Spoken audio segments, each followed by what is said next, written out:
Hi, I'm Kyle. I'm Josh. This is Two Guys, One Car. Welcome to our car. Dude, it starts with Two Guys, One Car. That's the name. It should start It's with welcome to our car. No, but it has to start with Two Guys, One Car because that's the name of the thing. Just get in the back seat. Ride along with us. Welcome back to the podcast that is all about living. I'm co-host Josh, and today we are blessed to be joined by Emanuel Van Jaarsveld. I connected with Emanuel via Instagram. I absolutely loved his photos and sent him a DM. We connected, and after much back and forth talking, we ended up recording a remote podcast whilst he was in South Africa. Unfortunately, our camera didn't record, so we had nothing to show the world. However, now that he is back in Australia, we met up and recorded this podcast. Emanuel speaks about his unique upbringing. He was born in South Africa and at the age of 8 moved to Botswana, where he spent a year basically going to work with his dad in the wilderness, hanging out with lions and hyenas. By the age of 13, he left his parents and moved back to South Africa for high school.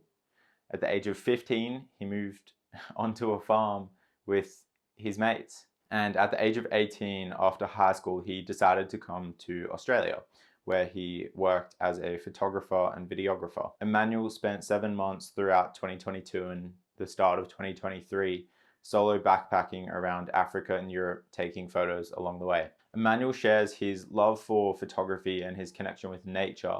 He dives into an experience he had recently where he was 2 meters away from a protective lioness.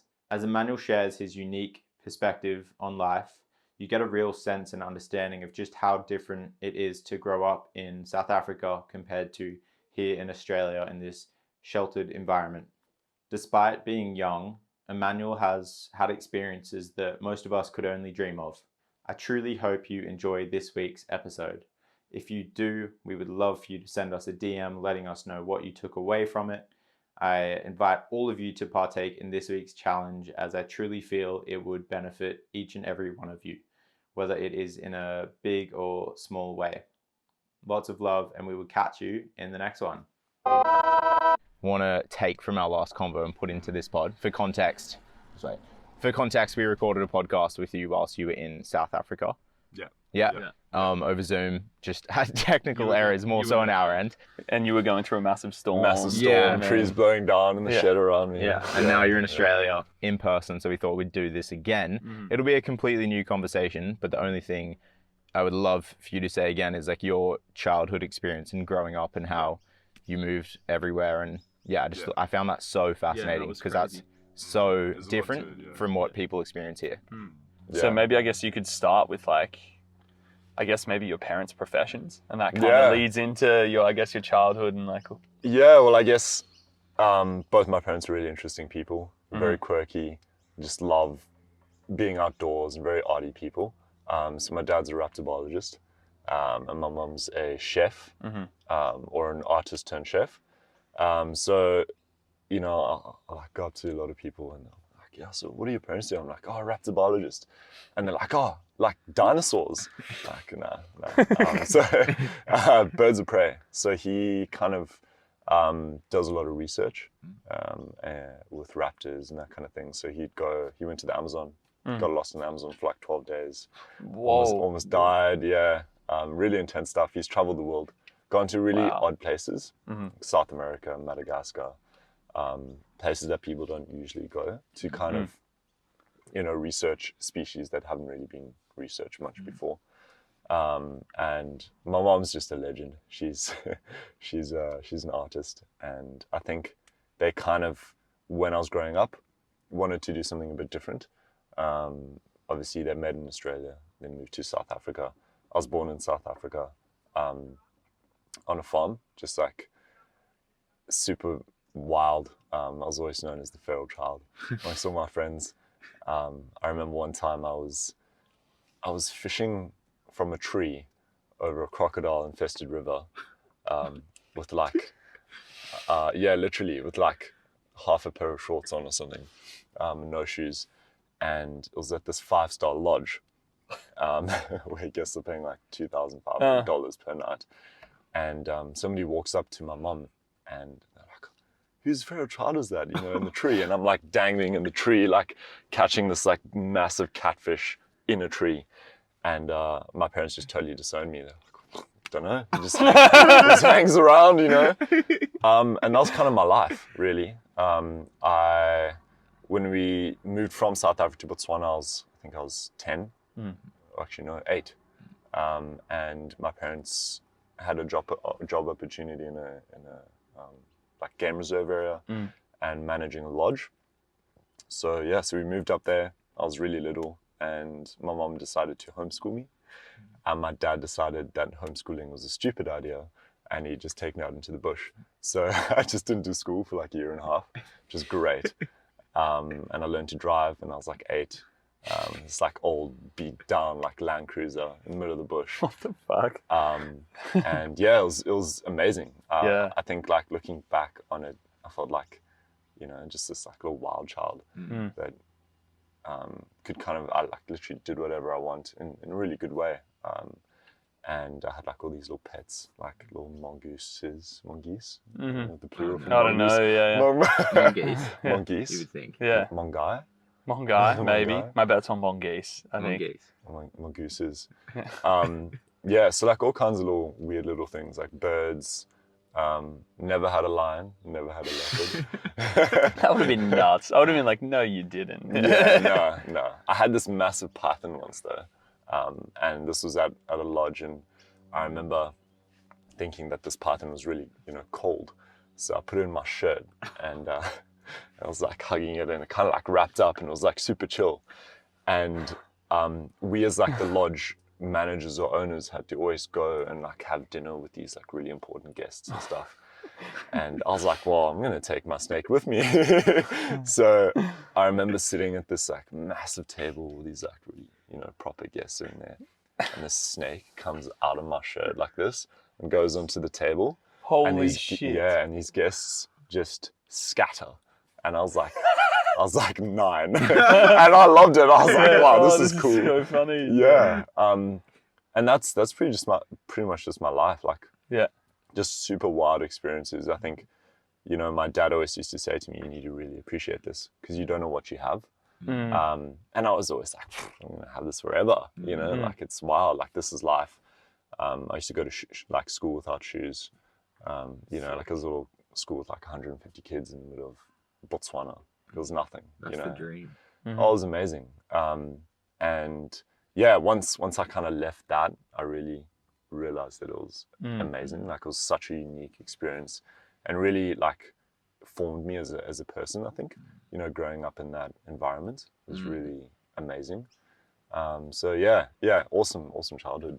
Is there anything that we didn't touch on or that we touched on last time that I haven't really? No, that was like, the transition from there to you left home at 13 to move to South That's probably Africa. the thing that sticks in my head the most from our last conversation. Yeah, true. Like that for us, I think like being in like growing up in Australia, and it's very much like you are with your parents. Some people with their parents are like they're 25. Like yeah. for you to 100%. leave home at 13 is just like, that's like what? To move to like another country. Yeah. You didn't just like move down the road. Yeah, it's not like you're in a no, little it's shed. mental. Yeah. So maybe go into that, I guess. It'll give a little bit of context to it. Yeah, so in Botswana, there's like nothing. It's there's a lot of tourism because of the wildlife and a lot of wild open spaces, and it's stunning. But like secondary education, high school or like university and that kind of thing, there isn't really much, or there wasn't when I was there.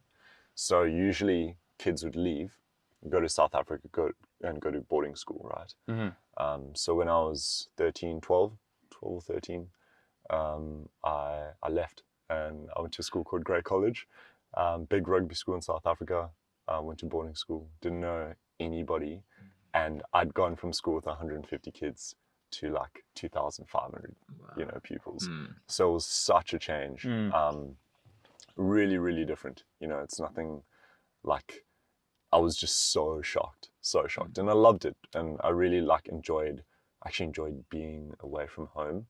Obviously missed, what I'd left behind, but I think, again, moving out of home to go to boarding school at that age was hard, but again, really like formed me. Mm.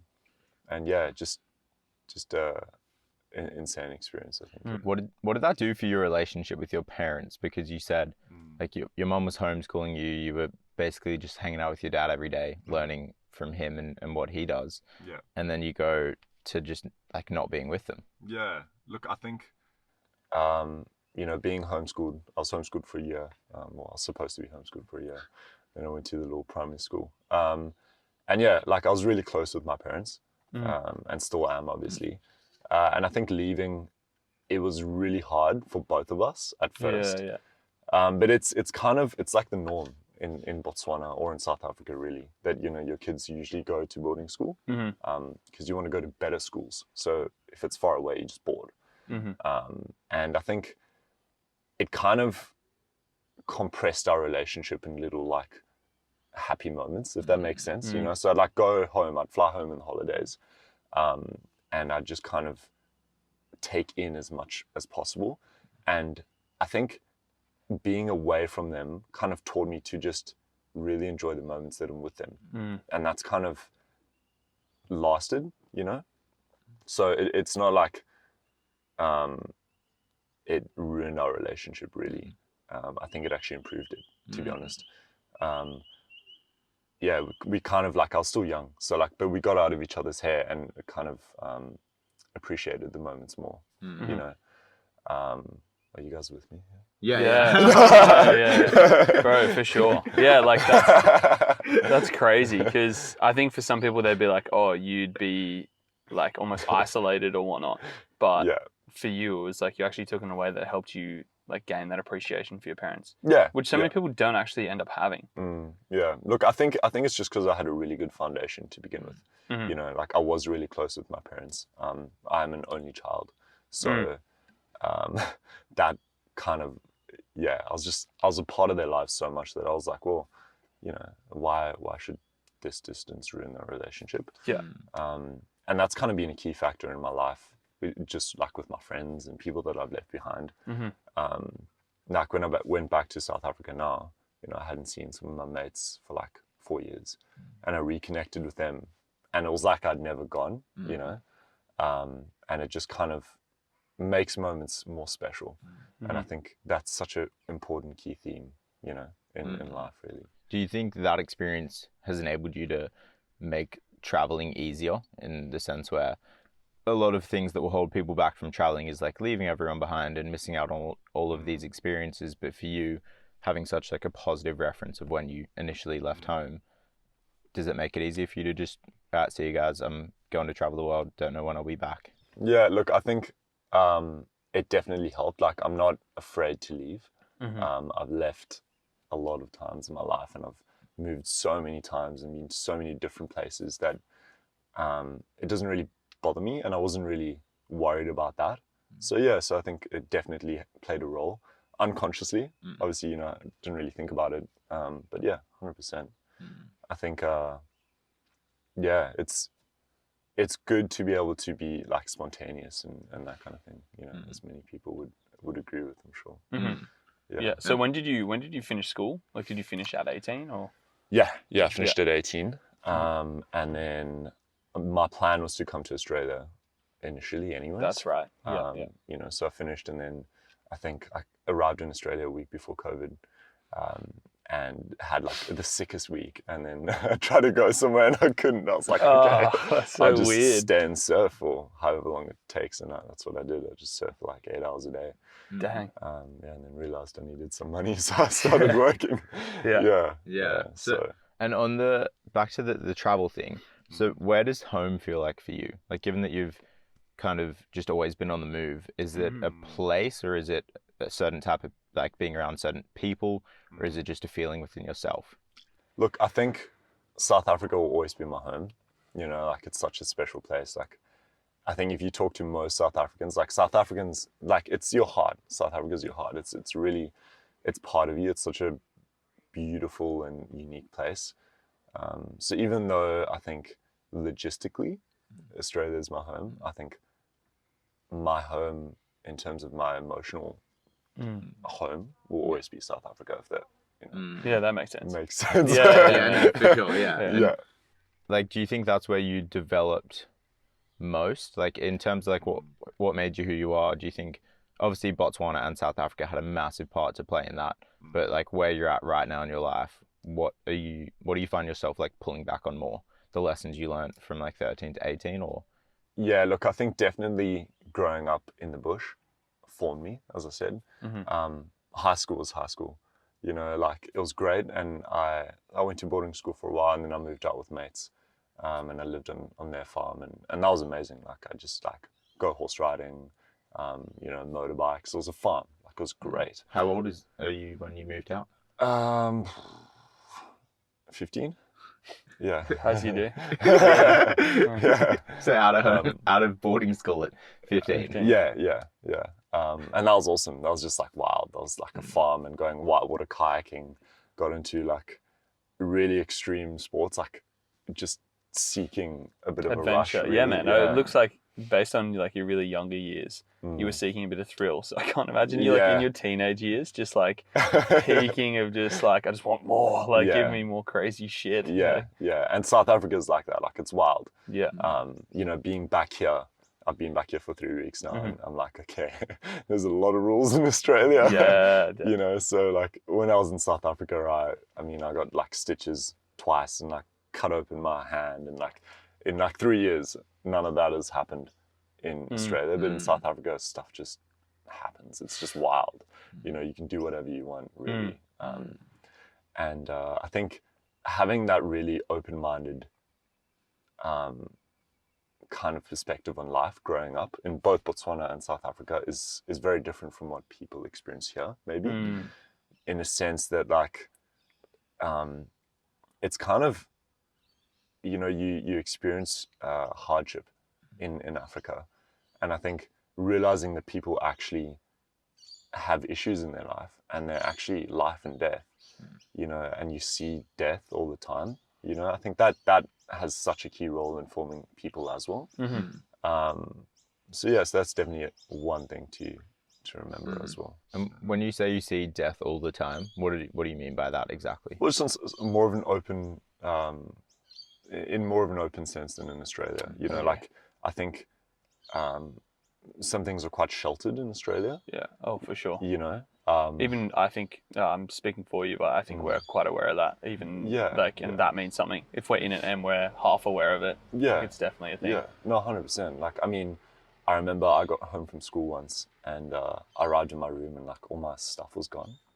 I was like, where's all my stuff? You know, like my phone, my wallet, my speaker, everything was gone. And it turns out this guy had like broken into like onto the farm and like stolen everything. And we hunted this guy down, and we like chased him down. Oh my goodness. Sounds like people could steal something here. I'm like, oh, that's kind of relatable. Like that could happen. But then you said you hunted him, and that's where it's like we don't do that. Okay, don't take hunted in the wrong sense. Like, but like, you know, here you call the police. Yeah, it's like they'll do it. That's their job. They handle it. But there, the police are probably the ones that stole the things. Yeah, literally. You know, so you take things into your own hands, and we literally tracked this guy down. Like a mate and I ran for like 40 kilometers, and like we had like cars and everything, and they eventually tracked this guy down. And he had a knife on him, and he like pulled it on someone, so they shot him. You know, oh wow, like right in front of us. Holy shit! Did he die? No, shot him through the arm. His arm shattered. And he got taken to hospital, and then he died there. Oh, dude, holy moly, that just went so much. Like when you were telling the story, I'm like, oh, your stuff got stolen. That's crazy. Wow. Yeah. Dude. And that's just the reality. That's just the reality. Like it's like that. It's, you know, you could speak to most South Africans, and a lot of South Africans are here because of stuff like that. You know, somebody's broken into their home. Relative of theirs has gotten, you know, hurt, shot, whatever.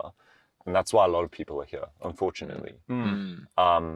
So you just experience that on like it's probably so unfathomable to people here. Oh, it is. Like, I can't imagine that. Yeah, you know, like it's crazy. It almost just makes me think about what like type of person you'd be and how different you would be if you had to do things like that. Like your instant reaction is to go take things into your own hands. Like I've never thought of exactly. that. Yeah. And not only that, but to like there can be the reaction period where if they're right in front of you, you just react and you hit them and then you regret that. But no, this is like 40 kilometers. Like you well and truly have time to think about what you're doing, process it all, and that's still the decision like you choose to make. So that it's such a different way of thinking here to what we know here. Yeah. And then on that, how do you go about like dealing with that stuff? Like seeing someone get shot in front of you and their arm blown to pieces. Look, it's never nice, you know.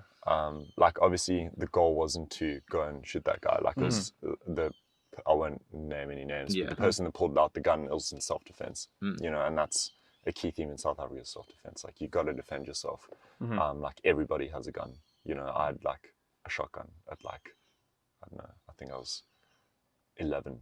I was going to say, bro, please say 2 digits. No. I was like, if it was a single digit. No. Like, so it was this epic little gun. It was a 410 shotgun. Beautiful little gun. But anyways.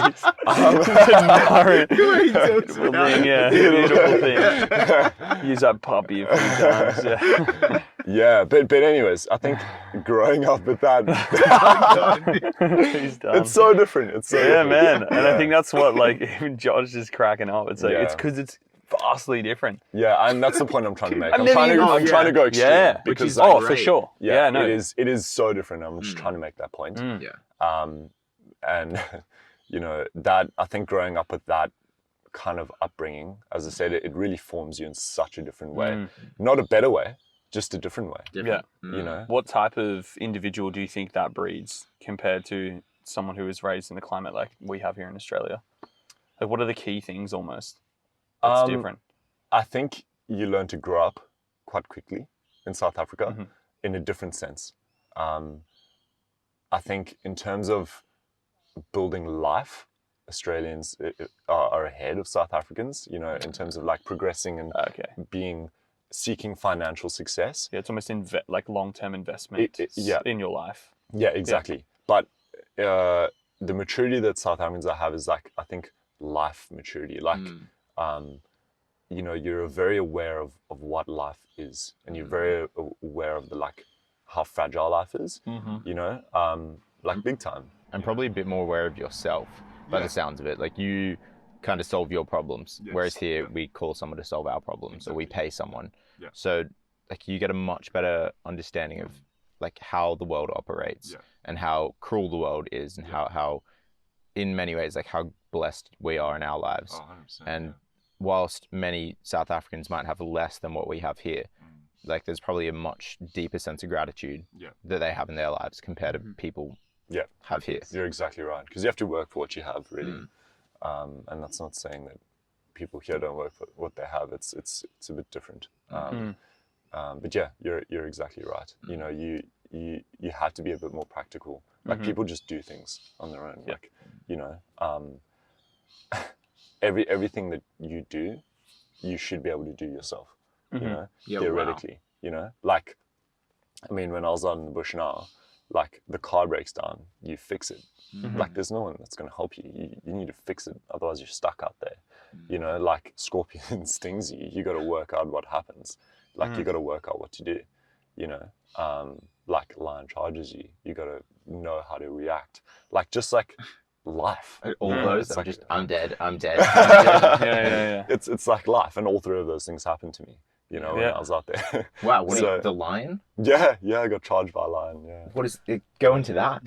Okay, I'm just my prediction is you tame it. It's now like... it's actually at my house now. Yeah, you've somehow got it here. That's definitely where we're going. Mike Tyson had a tiger, I've got a lion. Yeah. Look, I spoke to you about what I was doing out there. I can't really publicly say what I was doing. And I'm sure you know. Yes, He's like, cool, you told him. Yeah, he's like, cool. This is done. No, that's good. Otherwise it'd be like, okay. Yeah. But Which is awesome. Yeah, it was so awesome. It was so cool. Yeah. Yeah, so because of what I was doing out there, you know, we had a Land Cruiser, and you just sleep out in the bush. In the car? In the car. Well, actually on top of the car. And you're totally exposed. You're like out there for like 3 nights at a time. You know, so I was in this situation where I was looking for 2 cubs, and I didn't know where the mother was. So I told the guy that was with me to stand on top of the car and see if he could see anything. Where are you at this point? I am in the car in the driver's seat, Okay, yeah. but it's got no doors or walls, right? So Oh, yeah, That's great. yeah. Yeah. So it's an open vehicle. Super Yeah. safe. Yeah, and we hear this like growling in the grass, like 2 meters away Dude. from us, like right next to us, and we're like, that's not great, you know. And then this lion just comes out of the grass, you know, and like so they mock charge once, and then they charge properly the second time. So Jeez. you have a bit of time, but she like came like probably this far away from me. Wow. What? Yeah, That close? Oh yeah, because she's got cubs. Yeah, so she's yeah, gonna yeah. make a point. Yeah. And she was 2 meters away from us to begin with, and we just couldn't see her. She was just in the grass. Oh my. Oh. Yeah, so that was intense, and I just shouted at her, and just reversed the vehicle, and she was fine. Well, not fine, but we were fine. Yeah. And is that all reaction based, or is there a level of like you're educated and you know what to do? I probably just reaction based, to be honest. Like I know what to do, but I fully just like you just go into autopilot. You know, like I'm not gonna squeal. I'm gonna shout. Yeah. You know, like I'm gonna react. So yeah, definitely I think a bit of both. There was also a time where the guy in front of me, we're following 10 lions, and I just see the back of his vehicle go up like this, like sticking out of the grass. The grass is about 2 meters high, and I'm like, radio him. I'm like, dude, are you okay? He's like, no, I'm stuck in a freaking hole. And we're busy following 10 lions. There's 10 lions around us in this really tall grass. And I was like, okay, well, this is not ideal. Yeah. So I kind of reverse and get out of the car and like get a snatch trap and kind of putting it around his tow bar. And I hear this like rustle, and I look up, and two female lions have just come out of the grass, like right in front of me. And I'm like, oh crap, you know, and they're kind of also like, oh crap, and they just kind of carry on. Wow. You know, so yeah, so amazing experiences. Wow. but I Dude, can't- what are you like? Are you, so say, obviously you're like, you know, there for a reason and whatnot, but are you like when you go to bed, or like, do you take time to reflect on that? Like, do you take time to consider like consequences or almost like what that means, or? Yeah, I think probably to a lesser degree of what you would expect. You know, like it's bound to happen. Like Yeah, it's something true. that's it's going to happen at some Yes. point. You know, like you're out in the bush, like it's gonna happen. You know, like my dad's been charged 47 times. I think. Dude. Yeah, around about 47 times. Do you reckon you get used to that? Sorry, it's side tangent, but like, No, there's- yeah, I don't like, think because so. it's your life. Because at the end of the day, it's like, yes, you may be familiar with the situation, but the fact of the matter is that's your life. There's Yeah. a beast that could tear you. Yeah. Yeah, So yeah. there's no way. Maybe you're a little bit less reactive, but it's like, I think you're even more reactive. to Yeah. be oh, honest. true. Like, Yeah. Maybe you're just a bit more calm and aware. Yeah. Like you freak out, obviously, but you probably like Yeah, you've got the kind of like experience to know what Yeah. to do. Like, Yeah. yeah. put in the reps Yeah, like, unintentionally, but Yeah. the reps have been had. Yeah. yeah, exactly. Like, I remember my dad was like sitting in a hammock at the bottom of our garden. This was when he was working at a lodge called Chobe Game Lodge up in northern Botswana. So our house was in the middle of the bush. Like we were allowed to stay there because of his job. So we had like African civets and stuff in our garden all the time. We had a leopard that used to sleep in our flower bed. Yeah. And we had honey badgers that used to come inside and like chill on our carpet like a dog. It was That's so cool. so insane. But anyways, so my dad's like sleeping at the bottom of the garden in a hammock. He falls asleep. And my mom goes out the door and she just hears this like this massive commotion. And turns out my dad had fallen asleep. And when he woken up, he'd, you know, swung his feet over the side of the hammock. And a pride of lions had like walked around and was sleeping under a tree like 4 meters away from him. He hadn't seen them because he was asleep. They hadn't known he was there because he was curled up in a hammock. And both of them just got such a Freaked fright, out, you know, yeah. and the lions kind of bolted and my dad just like stood up and it was my dad going, Oh, like, it was not shit. the lions, yeah. So he was the one taking on the lions. Yeah. That's so sick. Yeah, and it's just like things like that. Yeah. And that's just life. It's just life. Like probably one of the most beautiful experiences I've ever had. That's really, I think, formed my love of nature. Was when we first moved to Botswana, we this like canvas house got built for us, and it's like an entire house, but the walls are canvas. Oh, cool. Yeah. Cool, but not cool, right? Well, Like- yeah, cool, but not Like cool. you just don't feel safe in that thing. Yeah, Surely. yeah, it's different. It's really different. And before that, we lived in like a small little like bungalow type of thing, and this elephant started sleeping next to us every night. And we eventually named him Max, and he had a massive hole in his ear. And Max used to like, snore and fight next to us all night. And when we moved, he followed us. Oh, wow. And that's when we knew, okay, like he actually is like actively. He digs us. Yeah, he digs us, And we moved to this new place, and he slept next to us every night there. And I had a rip in my canvas, conveniently.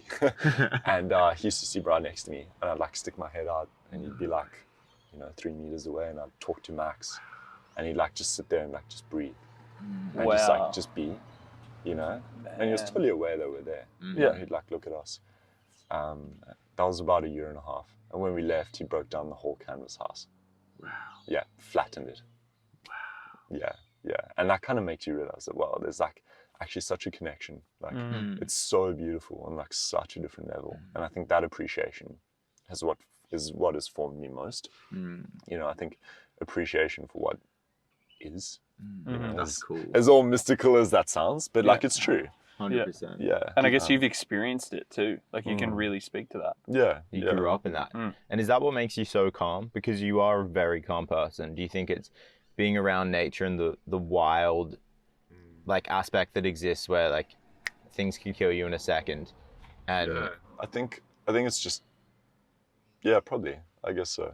Yeah. Because do you tend to stress about the little like the daily things, getting that red light, someone cuts you off, etc., etc.? Oh, I think everyone stresses, it's just how you react to it, like everybody stresses. There's, I can promise you, the most relaxed person has got their little worries. So it's not that I don't stress, it's just that I think I maybe know how to react to it a bit differently. Not better, it's just different, I guess it's a more calm and desirable way. Like when I look at it, I would rather be calm and happy and peaceful or most of the time. Yeah. But given that I grew up where I didn't have those experiences that like humbled me and allowed me to find calmness in like the day-to-day life, those little things like will tend to annoy me or get on my nerves a bit more because I don't know what it's like to have a lion screaming in my face. Yeah, no, 100%, man. But look, it goes both ways. Like I'm sure there's things that you guys have experienced that I haven't, that have formed you in a positive way. You know? So wherever you are, no matter what your experience is, there's always going to be things that positively, form you and negatively. Like obviously, there's so many negative things being in Africa. So it just depends. Like it's. Yeah. Do you think you have that ability to understand? Because you keep mentioning things being like not better or worse, but different. Do you think you have that almost mindset or outlook because you've experienced so many cultures and environments? Yeah, 100%. I think so. Yeah. There's, I don't like, I never really like saying something is better than something else, because that may just be my perspective. It's all subjective. It's all subjective, like from your perspective, you may be like, this guy, you guys may go home and be like, whoa, that guy. That's a bit much. Yeah, that's a bit much, and I don't like saying like, okay, this is the way it is. This is how it is, because it's not. It's not. No matter what, no matter what your perspective is, you're at one side. The person on the other side has got a totally different perspective that's right for their perspective, So you can't, I don't believe that you can ever really say this is how it is. Where's a place that you've almost been to, culture, environment, place, that you feel like really rivaled almost your, like the pillars of how you grew up? Has there been a place you've been to, you'd be like, whoa, this is totally different? Australia. Yeah. Thought you might Yeah, say that. yeah, I was going to say thought that. maybe, I don't know, but yeah. Yeah, I really struggled when I first came to Australia. Just because it's so different. So different. It's mind-blowingly different. And you realize that it's a good different, but it's hard to get used to it. Yeah. Just because it's literally the polar opposite. Like South Africa is lawless and it's corrupt and things like just go. Like you can do whatever, And then you get here and everything works because it's a well-run country. You know, things work. And I think I didn't struggle with it in a bad way. I just struggled with it because it was different. You know? Yeah. What are some things specifically? Just, I think the process that you have to go through to get things done. You know? Yeah, because there's rules and... Yeah. Waiting times. Yeah. Going back to what we said earlier, in South Africa, if you want to do something, you do it yourself. Like you can just Go drive a car. You just can go- fix a car. You just do it. You know, like whatever. Yeah. And I think when I got here, I still had that mindset, and I was like, okay, whatever. I'm just gonna do whatever I want, you know. And I've gotten into trouble quite a few times because of it, you know. But I think that's what I've really struggled with, and I'm still struggling with, you know, because if I want to do something, like, why can't I do it? Which makes sense. Like, that does make a lot of sense. It's like, just, yeah, it's just kind of, I feel like I'm being like held back or restrained when I know that I can do it, you know, and it's really hard. That's so hard to deal with because I like taking things into my own hands. Yeah, you that know? makes sense. As you were speaking, because when you asked that question, you said like the biggest difference was Australia. I was thinking, why is it that I seem to get along so well with South Africans? And I was like, based off that, it's such a different lifestyle, such a different like experience. Yeah. But like honestly, like you and Seb, like and Bryn, like 3 South Africans I know. Like, I'm just so fascinated by all of you and find you guys so interesting and cool. And I was like, why is that? But I think I share a similar mindset where, I mean, I haven't experienced that freedom that you had in South Africa, but I share a very similar mindset. Like, I just want to do what I want to do. And Yeah, exactly. yeah, figure there's it like out for there's an myself. element of like individuality, then there's also like independence also, but it's almost like half mixed with like adventurousness, which you definitely have. Like that speaks to you a lot, and I think that's probably what it is. It's a mix of that and then you just being very independent. 100%. That's exactly what it is. Yeah. I think as well, the experiences you took from nature, I mean, we haven't experienced it to your extent with the lions and the leopards. And I mean, our biggest danger here is that I've experienced is like snakes, really. And even then, But they're scary. they're scary. Oh, they used to terrify me. I would freeze. Oh, Like, I hate spiders, dude. I Really? can't. Oh, I can't. Yeah. I cannot. wow. Yeah, that's one thing I Yeah, just can't. I might. I killed the fattest huntsman the other day. Oh, like I'm really? telling you, like big, Dude, like oh. almost like bigger than my palm for sure. can't. It's huge, like fur, like. Bigger than that one right there. Oh, dude, don't even. I'll like slip through this little crack, bro. I will slide through there. That's Oh, funny. man. Wow. Yeah, it's a huge Oh. thing. That's like, yes, like I barely, but like we've experienced nature, but I think the biggest difference is the wildlife. Yeah. Like you speak to a lot of your experiences being like, well, the meaningful ones being your interaction with wildlife, whether it's positive or not negative, but obviously like a scarce situation, Yeah. which is like super, like that's the biggest difference, I think. Like, yes, again, like where Australia is like, you know, the wildlife and stuff, but we don't really experience it that much. I think it's where the humility comes from, the overpowering force. Like for us, the kind of easiest thing to speak of is the ocean. Like being a child, being a man now, and going in the ocean and just understanding how it will have its way with you. Yeah. And there's nothing you can do about it. All you can do is just try to work with and try to like do this little dance. But end of the day, like I'm nothing compared to the force of the ocean. And growing up here and learning that very early on allows you to hold some sense of humility in life. Because I think when you're never challenged or truly overpowered, there is no reason for you to believe that you can't do anything you want to do and you can't be the biggest and the baddest and have all the power and the control. But like for me, that is something I'm so grateful for, that I grew up with a force near me that was just always going to be. That is like, you were almost like you had to go out there.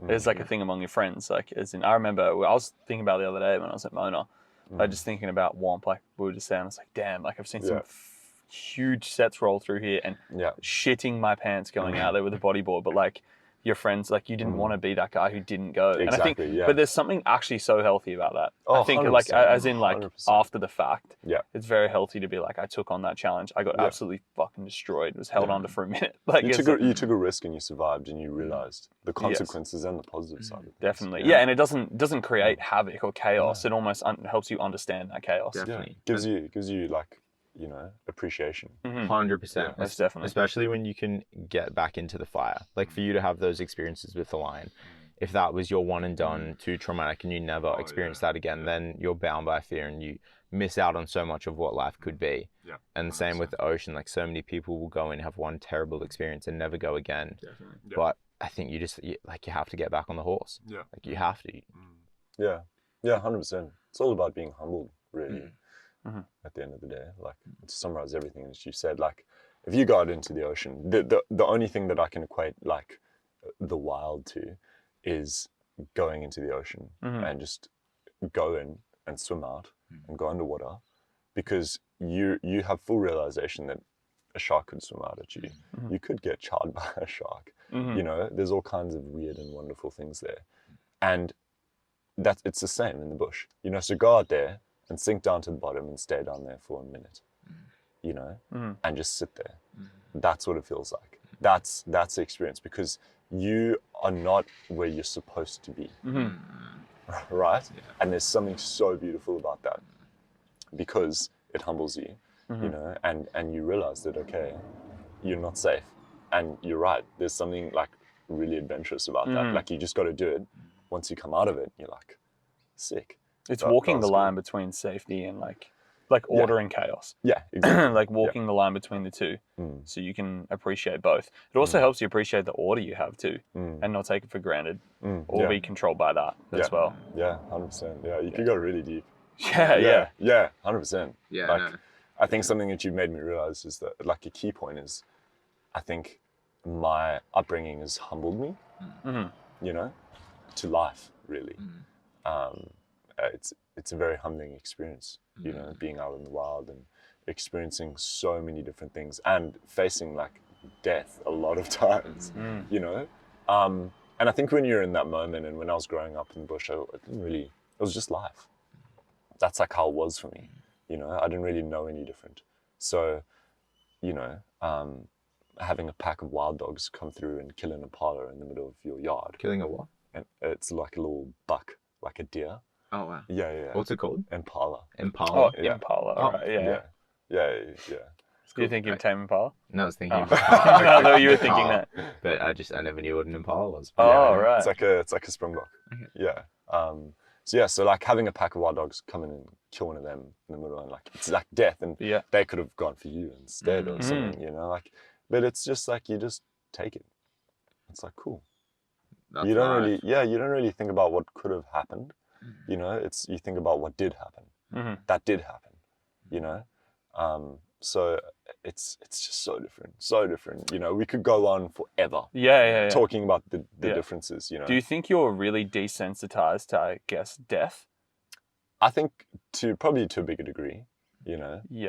But maybe not fully. Like, how there's always that conversation about you see a video on social media and it's someone dying, and then you just go swipe next to the next one. Yeah. It's like you don't care. Like, do you feel like, because I'm thinking maybe you're not that desensitized, but at least a little bit more so? Oh, probably more. I think I just appreciate death more. Does that make sense? Yes, it does. Yeah. People can twist that. Yeah. Snip that out. Yeah. But yeah, I appreciate it more. It's not that it's like I'm desensitized. I think death is death. But I've just experienced it more, and I think I know what it's about. Like I've had some crazy experiences, and I think you just get almost an appreciation for it. Yeah, especially in the animal kingdom, when you look at that's how life continues. Yeah, like something dies so someone can eat it, so it can then die. Like you get to see the whole process and the entire continuous cycle of what that is. Whereas for us, we just get like a burger patty and we eat that, but we have no idea about where that came from, what it looked like. But you get to understand it for what it truly is in its rawest form, and like we're experiencing like the factory farmed, super unethical version of it. Which, I mean, for you, does that do anything for you? Like, do you have any did you have a hunt when you were in Africa? Oh, like a hunt? Hunting? Like all the time. Like, you grow up as a kid, you grow up and you get a gun. You get like a pellet gun. It's like a air rifle. you know, and you're told to go and shoot the birds that are eating the fruit of the trees, you know, and it's just like, you know, it's how it is. And then there's like jackals on the farm that are killing the sheep. Your dad says go and shoot the jackal that's eating the sheep.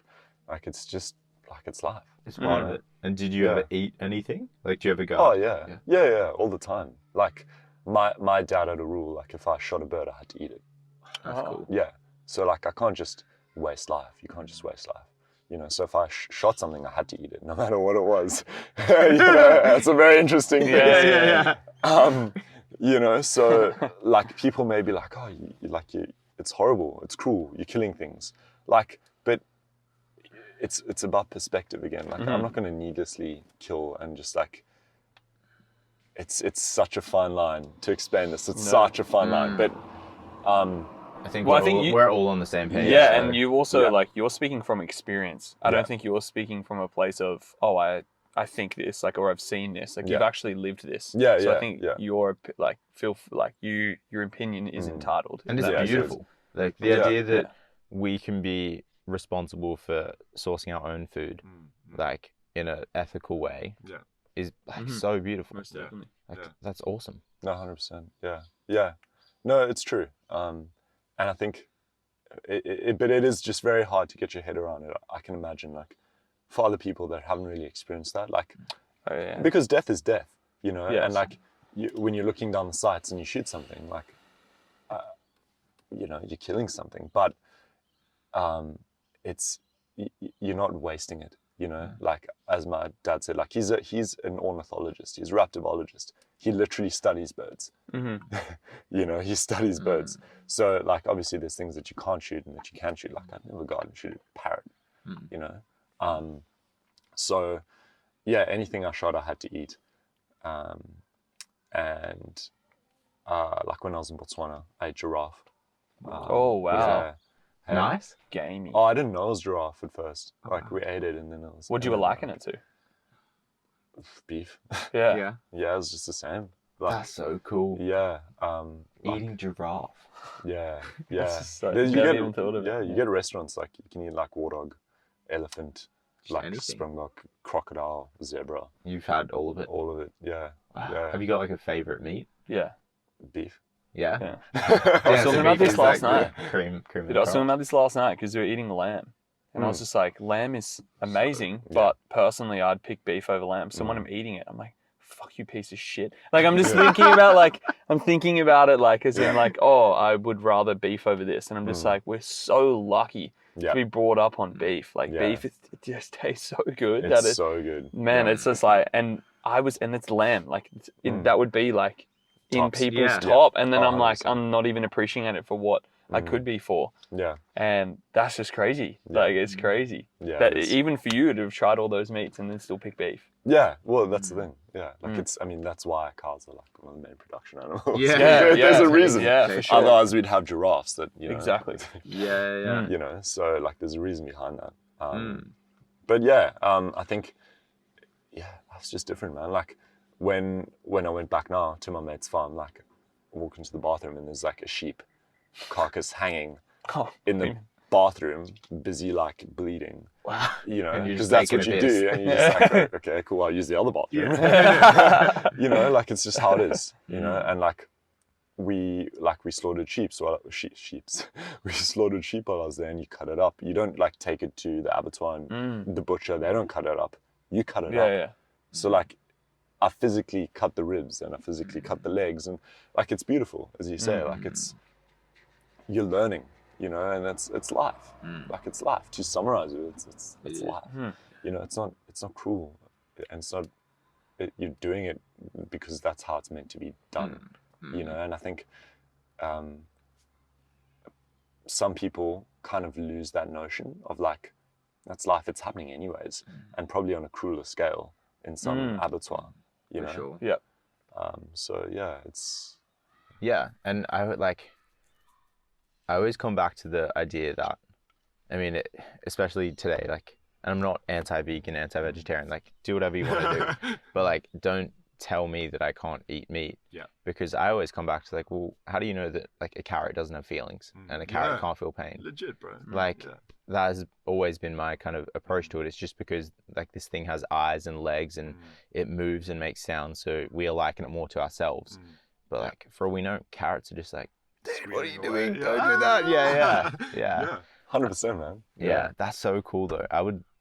I've always been so fascinated by the idea of like sourcing all your own meat. Yeah.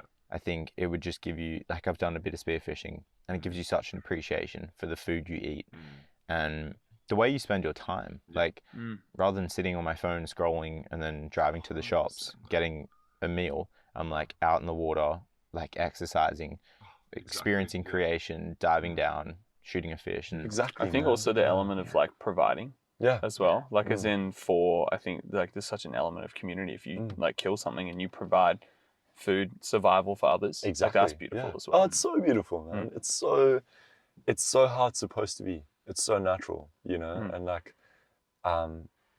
there is like, as you said, when you go spearfishing and you shoot a fish, like it just, you appreciate it so much more, you know? But when you buy, you know, a lamb chop in, I was about to say Spar, but it's a South African supermarket, but like Woolworths or whatever, you know, you buy a piece of meat, that's it.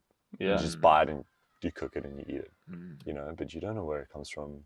You haven't really, like, you just don't understand, you know? Yeah, 100%. What's the, to flip it, what's like the worst meat that you've ever consumed, do you think? Probably crocodile. Yeah? Really? Yeah. Just tough? No, it's like just soft. It's like fatty and yellow and yeah, it's not nice. It's like, I don't know. I'd still be keen to try it. But Oh yeah. Oh, you guys dude, need to come any to of like it. South Africa with me. Oh, Bro, yeah, I'd eat like anything. No, I can imagine. Yeah. No, seriously. Yeah, Just go. bro. Yeah. the idea of just seeing, like one of my best mates, I went to primary school with him. He just did a year in Africa. He was in the Congo for a lot of it, working. He was doing like safari, working as like, I think he did 6 months study, 6 months as like a safari tour guide. And then was in the Congo for a bit. And he said like having grown similar sitch, like he was born, I think he was born here, moved to Spain, came back. Okay. But so like grew up here most of his life, and then just to go straight into that for a year, like and the Congo is intense. Yeah. Pretty like red hot, hey. Well, I haven't been there, but like it's like that's like deepest, darkest Africa. Like it's tropical, so there's just so many diseases, and like it's like fourth world. It's not even third world. Like it's rough. Yeah, it's really rough. Dang, man. Yeah. For you to exile that after what you've been saying is like, it must be like, completely different. It's different. It's really so in different. terms of like disease, are you talking also wildlife, culture there? Like like it's very, I think the more north you go, you know, towards the equator from both ends of Africa, the wilder it gets, because it's just more tropical, more jungle, more unexplored. Remember, settlers landed on either end, right? The colonization happened from the outskirts in. So the center of Africa is pretty just unexplored. I mean, it's explored to a degree now, but it's wild. It's still really wild, and it's tropical. So all the water's like just warm, and like diseases just like spread, you know. So it's quite a wild place from what I've heard. There's also the Inga Rapids in Congo, which are the biggest rapids in the world. It's it's phenomenal. What's the adventure in you? Want to like jump in a kayak? Bro, I was like, would you go there? No. I'd go to the Congo, but I wouldn't kayak the Inga Rapids. It's like have people before? I think Successfully? A group of South Africans kayaked it successfully. Wow. Dang, man. The fucking balls. Yeah. It's like they had to have like a helicopter above them, and there's like these whirlpools in the middle of the river. Oh. But like big, like you know, huge. 4 meters across, and they just suck people down. It's rough. Like when I was in South Africa now, I kayaked the river flooding on level 4, which is like 4 meters above the bank. Oh. Right? So it's That's proper. big, right? And one of the rapids is named after me, and it's called Feral Child. After some mates of mine. And I remember going on this thing, and you like go up this wave, and you can't see your mate that's gone over the other end. And the wave is so big that you start sliding back down. Oh. On a boat, on a On river, a boat. on a kayak, man. Like it's so big, you know. And I remember being out there and thinking, okay, the Inga Rapids are like 20 times the size, and I'm like shitting myself right now, you know. So I never kayak them. Yeah, wow. That sounds so cool. You have a limit. Yeah. Oh yeah, Thank yeah. God. Yeah, no, I have a limit. I'm not stupid. You know, like, Well. yeah, I mean, debatable, but yeah, look, there's always a limit. That's so cool, man. And then the appreciation for nature and how you get to like practice your gratitude is a lot through photography. Yeah. So like tell us about that, and because you were there recently, obviously you can't talk about the project and stuff, but like what's it like to be in the wild, just photographing these wild beasts? I think like it's just beautiful. Like I love just observing, you know, and being able to kind of like freeze a frame and observe it for even longer is just so special to me, you know, and being able to like, you know, I'm the one that's personally taking the photo. So for me, it's not just color that's snapped in that frozen frame. It's like emotion, you know. So I think selfishly, it's just for me, you know, because I understand the emotion that's behind that photo, and I know you experienced a similar thing, you know. And No, I haven't done much photography. yeah, But I can see like you appreciate it. Yeah, definitely. So you know, so when you snap that photo, it's just so beautiful because in that moment, you know what was happening, you know what you were feeling, and I think that's what drives me to take photos, and also just to give other people appreciation of what's going on, you know. So just capturing life.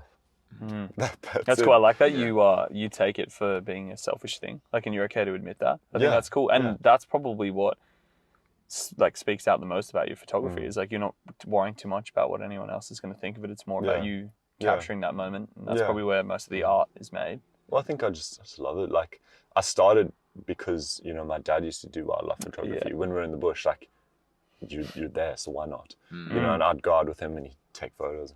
Oh, that's cool, you know. And I just started taking photos because I just love nature, you know, and I just love being able to capture an awesome moment. And I think that's where it all started. So it didn't start from a selfish point of view. Yeah. I never ever thought that I would become a photographer and actually grow a career as being a photographer. Never.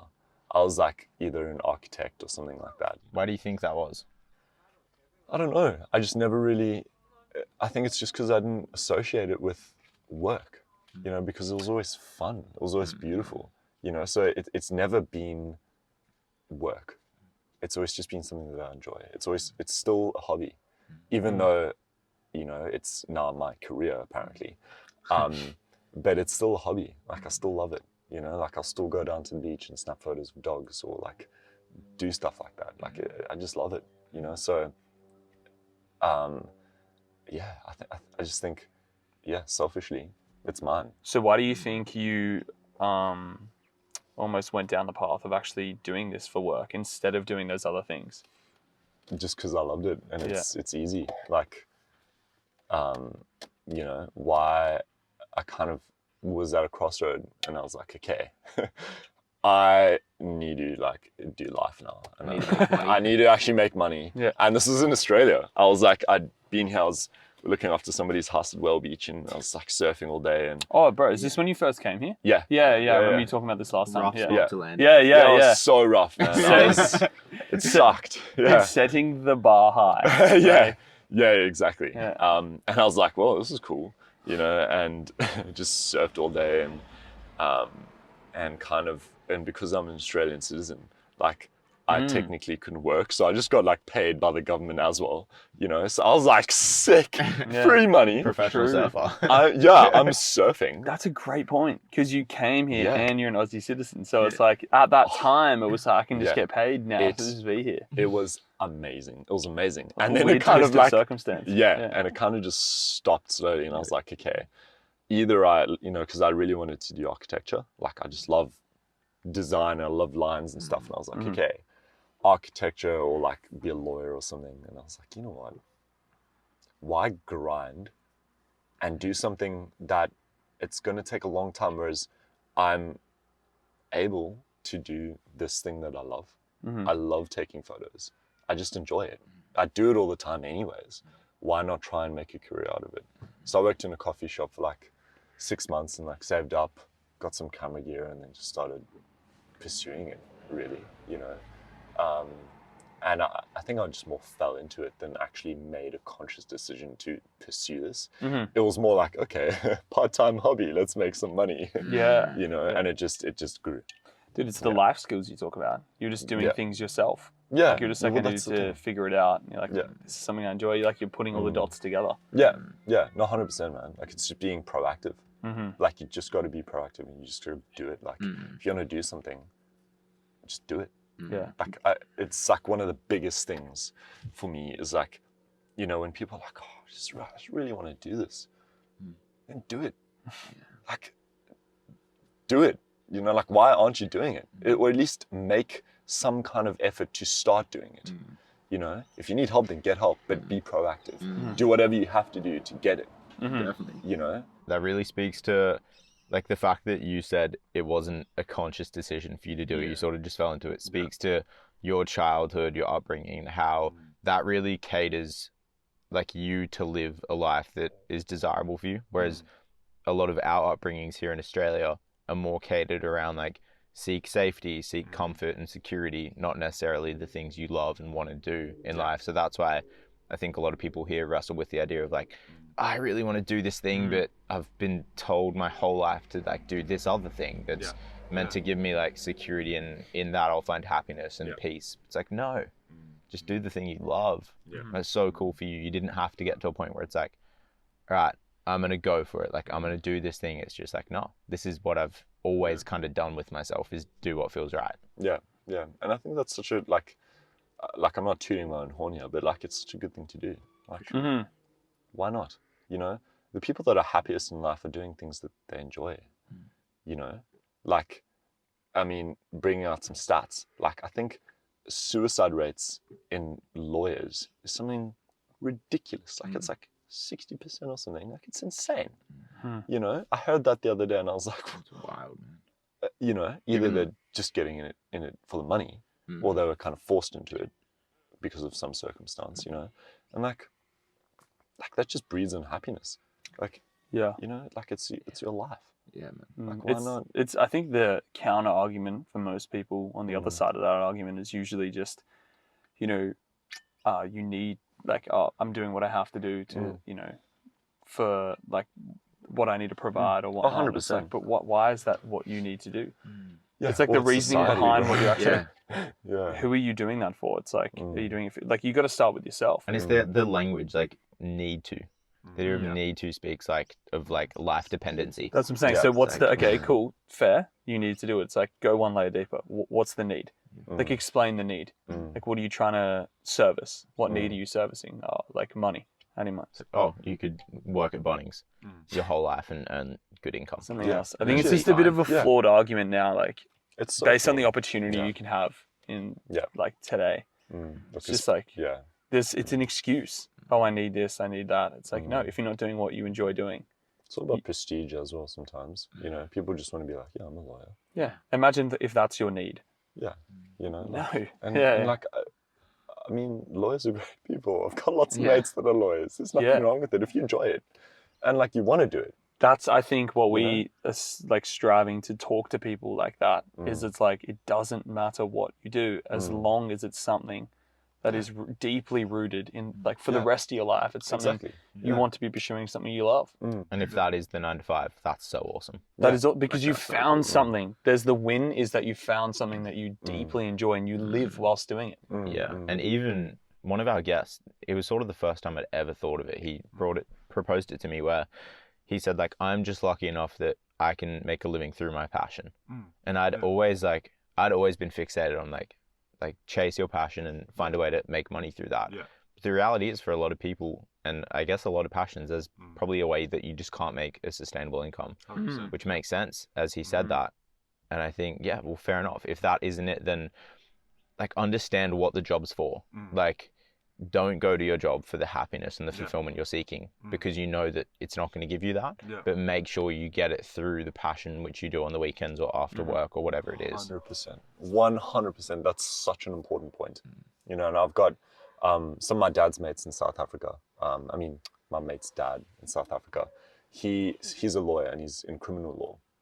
Hates it. You know, you're sending people to life sentences. You're dealing with murder cases. It's horrible stuff, you know, and he gets home from work and he just hates it, you know, and he is the most lively person, so sporty, like so not serious. Like he's just such an awesome person. And he lives, like his life revolves around his weekends, and he makes the most of his time that he has, you know, and he works because he hates his job, but it makes him happy to see that he can provide for his family, you know. So yes, like there's so many sides of the argument, you know. People can be like, I'm doing this because the happiness that I get is not from the actual work, it's from being able to provide for my family, or being able to service things that I would like to do. Which is cool. And it's just cool. reminding yourself when you're in it that like that's why you're doing it. Yeah. Not like, oh, I have to do this. I just wish I could. Again, it comes back to that thing. It's like, what's your need? Why are you doing something? Positivity. That's what to be positive. Yeah, that's cool. And I guess for you, it's super awesome that you're able to make a living through your passion. Yeah, yeah. Obviously, like there's ups and downs. With everything. Yeah, that's again, all we do. Like right now, we're highlighting that it's great that you get to do that. But the reality is, you're going to have ups and downs. But your need why is strong enough to be like just going through those. Yeah. And even in it, it's like, it's not necessarily like every time you have a camera in your hand, taking photos, getting paid, that you're going to be stoked. Because sometimes you'll be taking photos of stuff you just really don't care about, but it pays the bills, and you'll do that because by doing that, it'll allow you to eventually like go to the awesome places and have the crazy adventures and get the photos there. Yeah, 100%. Like, you know, I before I went overseas, I was doing a lot of real estate videography, and I absolutely, it's quite boring. Like it's quite uncreative, but it pays really well. And I was like, okay, I'll just do that and then pick up things that I really like on the side as well. And then going from that to like, you know, what I was doing in Botswana, so different. And I was like, wow, well, that literally enabled me to do this. Literally, that money got me there, you know, and that money got me around the world, you know, and it's things like that, you know, and like, you know, there's so many times where, like, as you say, like you do a shoot that you just don't enjoy, but it pays for the next one that you do enjoy, you know. And you always have to think on the positive side. Like there's always a positive in a negative. Always. I promise you, there's always a positive in a negative. And whatever you focus on determines the outcome of what that experience was, in my mind at least. Like you could have the worst day ever, but if you draw like happiness and positivity from the one moment in that day, then for me that day is remembered as a great day, not as a negative day. Exactly, because you're latching onto the positive. Exactly. Such a key theme, such an important thing. Latch onto the positive, always. And it's hard. It's so hard. It's freaking hard, man. Like, you know, I mean, we all have that day where we're like, oh, that sucked. Yeah, dude. You know, and then you just like reflect and you're like, okay, you know, either do the good old, okay, well, it's not as bad as this guy's day, but or just be like, okay, well, what was a beautiful moment in that day? What didn't I notice? What didn't I notice? And then latch onto that, you know? And that takes a lot of work. Oh, it takes because it's so automated and so ingrained in us to just reaction to the negativity and latch ourselves to that. But it takes like a conscious decision to say, no, let me search for the positive, let me find it and latch myself to that. Yeah, no, 100%. Yeah, fully. I've got a really random story, but in Botswana, I really wanted to get a tattoo of a turtle and a wave in Botswana, just because it's a landlocked country and it's super random to get a turtle because there aren't turtles there. So I was like, sick, I'm gonna do this. And it was so sketchy, so dodgy. This is Botswana, third world. Like, I didn't even know they did tattoos there. And one of the filmers that I was working with had like these cool tattoos. I was like, sick, dude, where'd you get them done? He's like, oh, Flip. I was like, oh yeah, Flip, bro. What is Flip? And Flip's the tattooist, you know, tattoo artist. And anyways, I get out of the bush and I call this guy and I'm like, how's it, Flip? You know, yeah, can you come over here and tat me? He's like, sure, bro.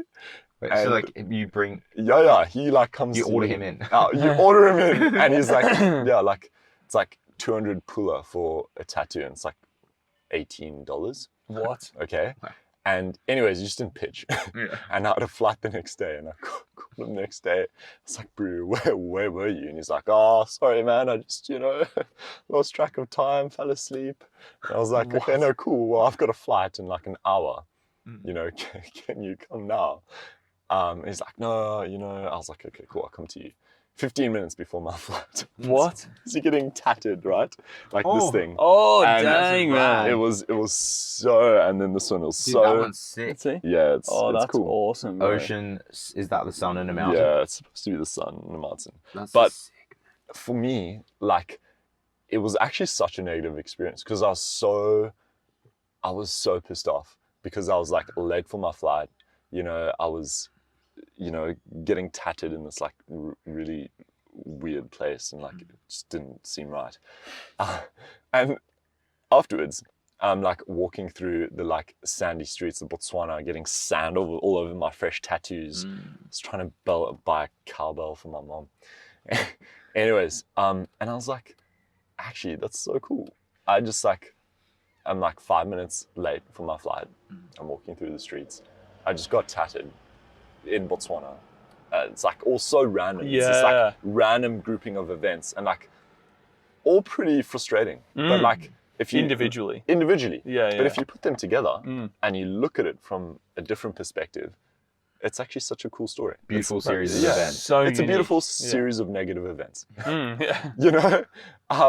And it's cool. Like That's a great way to put it, dude. Yeah. Yeah. Because you could have chosen to just be like, fuck all that. But Yeah. now it's like Yeah. you've got that memory yeah, and exactly. those few hours like tatted on your legs. That's exactly it. It's a snapshot of a memory and an emotion. And that's why I like taking photos. Because imagine if it was, Yeah. it would be totally different if he came the day before, wasn't late. If it's Yeah. all silky smooth, you're not going to remember it. Like, It's a the reason you remember that is because of the experience it was. But if you were in your comfortable car, drove down to Manly, got your tattooed on, had like a coffee, drove home, you're not going to remember that. It's just like every other day. But there was so much going on that makes it memorable. No, 100%, man. And that's such an important thing as well. Like often hardship breeds more of a positive outcome than not. Literally, and that's such a hard thing to get around. But like in South Africa, there's so much hardship, but people are so kind and so happy and just know life, and that's kind of taking a bit of turn, but you get what I'm trying to say. 100%. Yeah. It's almost like the problem. So I'm doing it on purpose now. I clocked it. The problem that we deal with like the whole time is just dealing with that, like trying to figure out why it's like all these little things, like they're so hard, like why are we doing them? Yeah. Why do we deal with all this hardship? It's like always to get to that greater Yeah, end point. 100%. Yeah, that's beautiful. And that's what like is so appealing to that idea of like adventure photography, because it's the 4 or 5 days you spent like trekking through the bush to get to the location, to get that shot, and all the things that happened in between, like all the emotions that went up and down, the food you ate, like just all the discomfort you experienced, which allowed you to get that photo. That's what's so appealing to me. It's not necessarily like I don't know, super easy, like stepping outside the house, getting that shot, which is awesome. It's cool, but there's not the story in it. There's not the emotion in it. It's just, it's not a journey. And that's what I love so much is the journey that takes place to find a location to get a photo. Whether it's the worst photo in the world or not, like it doesn't matter. It's like that image is still a representation of what I experienced. And that's where it comes to. It's so personal because It's selfish. It is. And it has to be. And there's nothing wrong with that. No, The connotations behind the word selfish are just like so unwarranted sometimes. 100%. like, it could literally be like a photo of a car door that just looks like any other car door. But that car door was, the car that the 4 boys sat in. We drove for 3 hours in the back of the tray, and one of us fell out, like broke our arms, and like whatever the story is, it's like that's why that car door is just such a beautiful photo to me.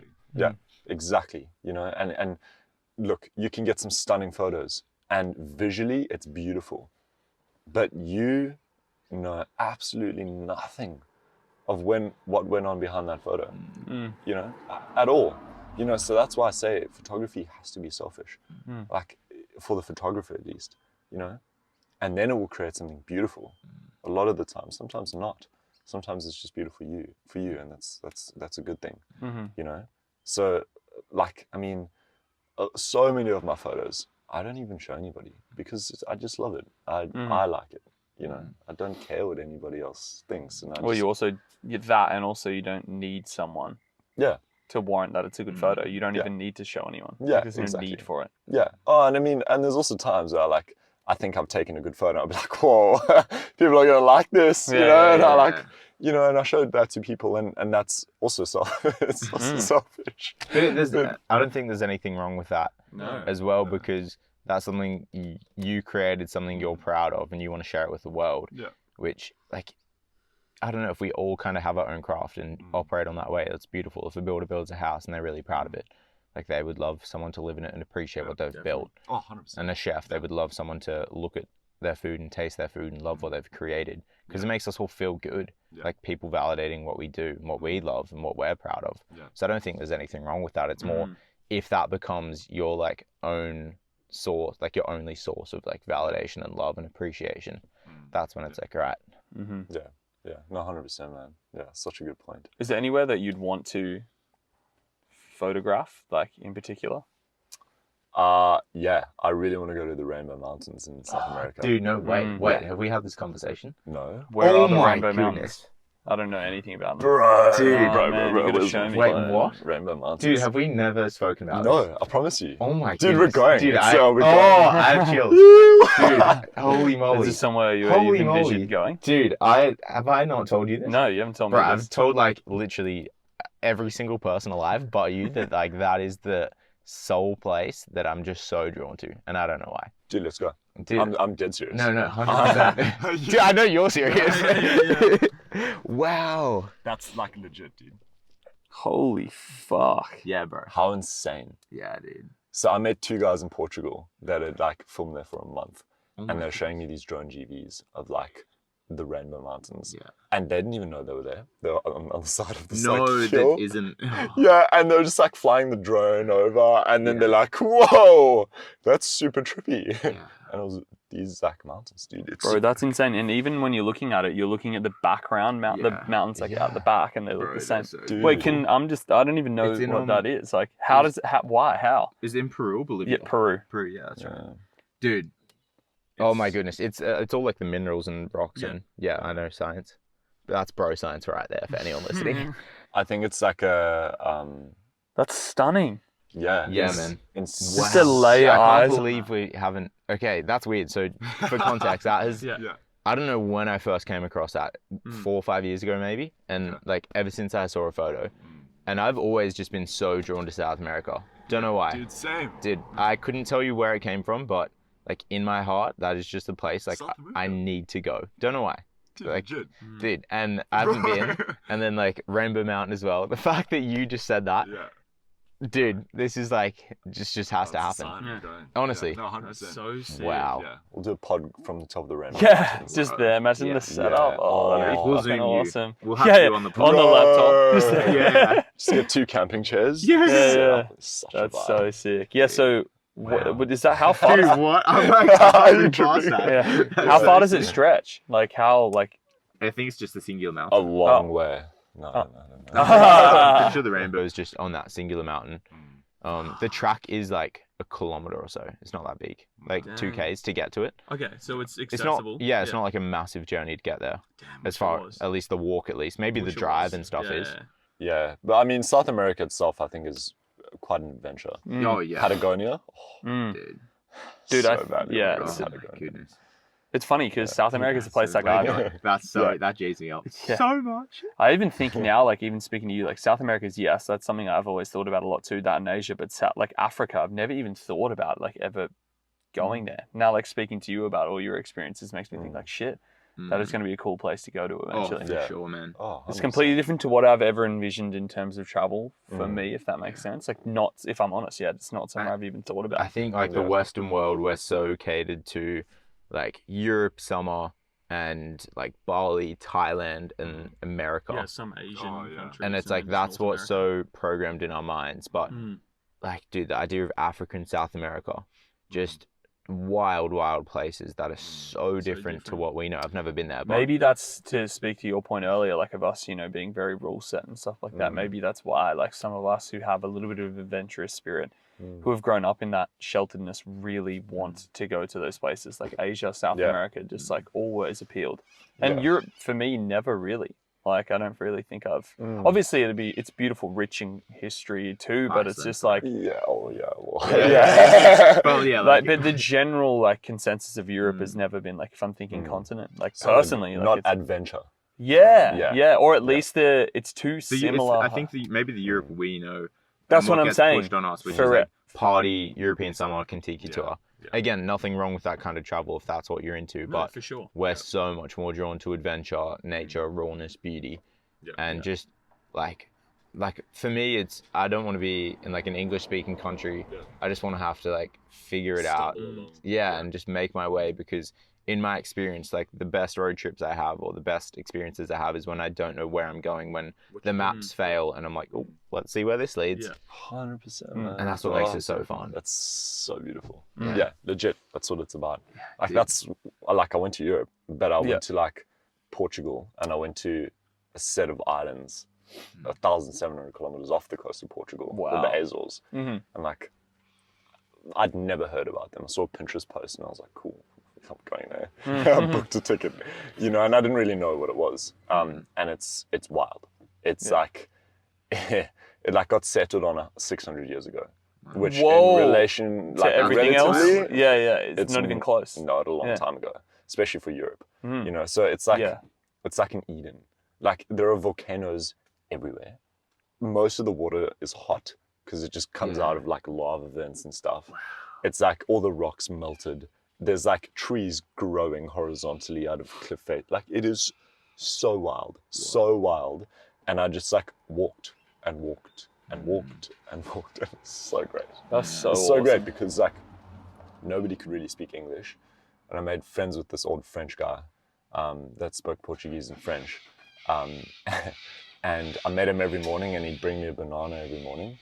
And I literally like made friends with this like 90-year-old man, and we'd just catch the bus together. There's a bus, catch the bus together every day, and just chill on the bus. And he'd talk to me in French, and I'd just reply in English. No idea what either of us are saying, and it was so beautiful. It was so beautiful. You know, it was so nice. So do you think that like the language that you guys are speaking there is just experience? It's just expressive. Yeah. Just expressive and just kind, really. You know, he was being kind. Yeah, So just love. kindness, Yeah. is the language you're speaking almost. Yeah, so you man. show respect and kindness. Yeah. So then you want to be around each other. Yeah. Exactly. Tone, That's body so language. cool, man. Which is so great. Like, for so many people, we get caught up in communication is only verbal. Like, the reality is most of communication isn't verbal. But to understand, like, you can have some of the most beautiful interactions with people that you can't understand a word each other's saying. Like, that is so beautiful. Yeah. Yeah. 100%. So beautiful. And that's a moment that stuck with me, because like I have no idea what he was saying, but he was kind, and that's what matters. He was kind. You know, like what else do you need? That's You so know? sick, man. Like it was great. Yeah, and when you really think about it, if you try and quantify it, there's like, say there's that situation, or there's a situation where you're with someone who speaks English, but they're not kind. Yeah. And it's like, which would you rather pick? And it's crazy that we think, that we pick, the person who is kind. Yeah. Like you'd rather pick 100%. that person. Exactly. And what's interesting as well is when we have this ability to communicate with each other, like on a dialogue level, like we're almost automatically just drawn to like, I don't know, not go deep. Like I think being able to understand what you're saying for most people brings it back up to the surface level conversation, like, oh, where are you from? What are you doing? Where are you going? Blah, blah, blah, blah, blah. But the fact that you guys couldn't do that allowed you to like bathe in that love and kindness and that deeper level, which maybe might not have been the case if you could understand what each other was saying. So that's so cool how I hadn't thought about that until then, but that's super interesting. Yeah. Yeah. It's Super very, interesting. very interesting point. Yeah. Yeah. No, it's stuff like that, man. Like you know, you guys have traveled to Thailand and all. I went to Vietnam. He went to Vietnam. Vietnam, yeah. Yeah. He's going to Japan in 2 weeks. Yeah, I'm going to Japan, which is cool. Oh, really? Yeah, that'll be fun. Can I come?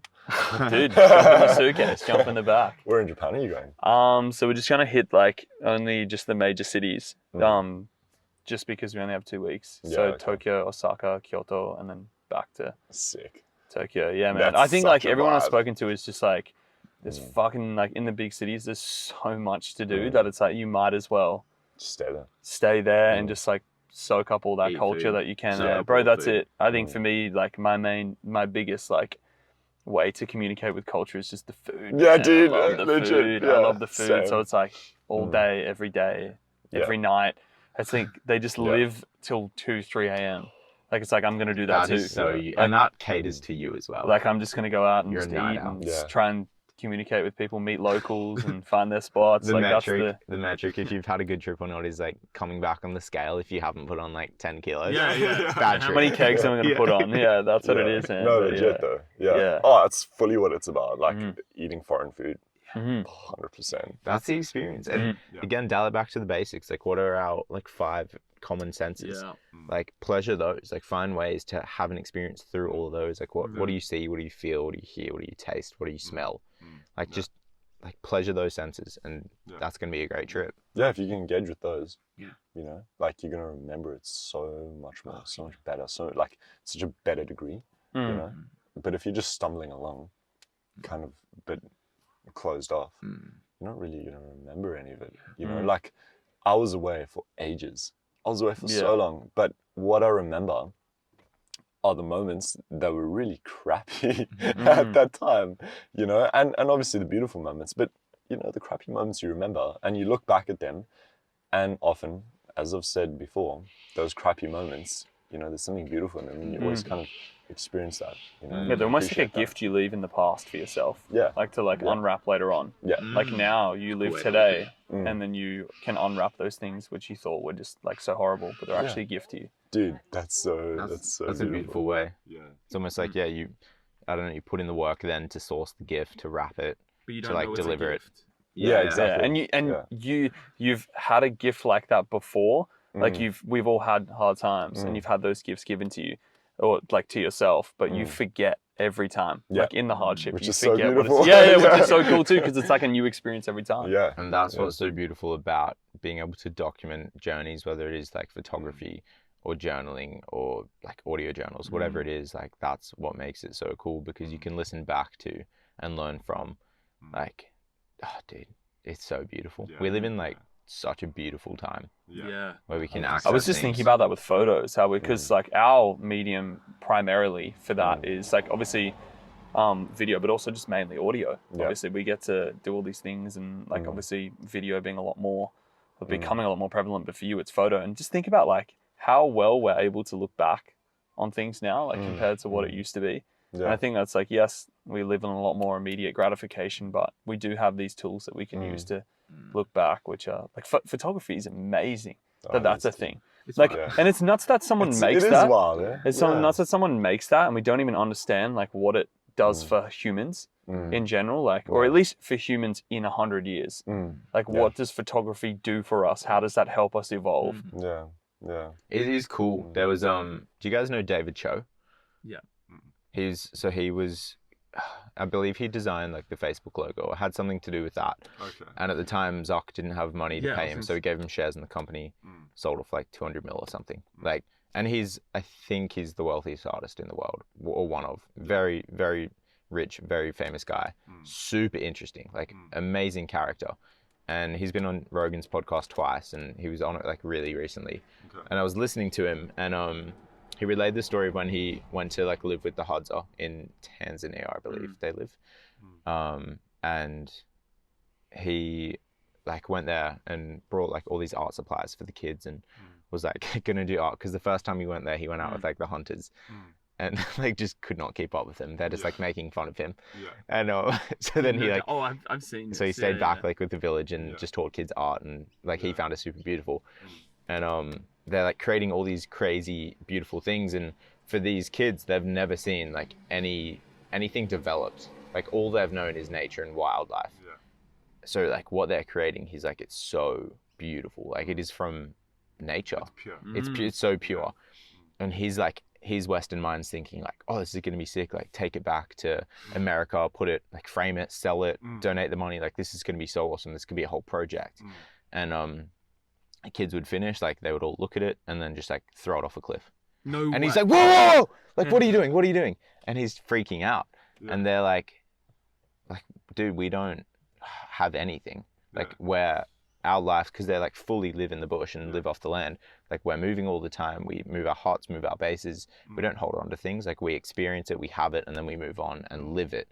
And I think that is the most beautiful lesson that can be learned about like their way of living is just live it. Like don't get caught up. Photos are so awesome. It's so beautiful that we can look back and experience what something was, but like focus on experience and focus on living it. And even if living it does look like going back to the photo and reliving that moment in a new way, like don't get caught up on like all this stuff. Just live it. Like have that moment, take it for what it was and move on. Again, be happy. It's similar to like how we talk about the conversation. Like if something wasn't recording, we wouldn't mind as long as it's a beautiful conversation. Same thing. It's like, sure, take the photo, but it's also like live in that moment too. It's about the moment. Yeah. 100%. Which is so cool. Like so cool that he learned that lesson in that way. Like he was already thinking before they'd finish what that could be, what that could become. And they just boom, get rid of it. And they're like the happiest people he's ever met. Yeah, because their lives are simple. Yeah. They appreciate, like appreciate, you know. And so many people don't really know what that means. Yeah, bro. Yeah. No, that's so true. And they would appreciate it so much more because they understand they're only having that experience of painting, looking at the painting, and then getting rid of the painting. Whereas for us, we're already painting thinking like, I'm going to keep this in my house for 80 years till I die. Yeah. So it's like, I don't need to appreciate it for what it's worth right now. I can do that later. Because I've got time to appreciate it. Exactly. It's like, no.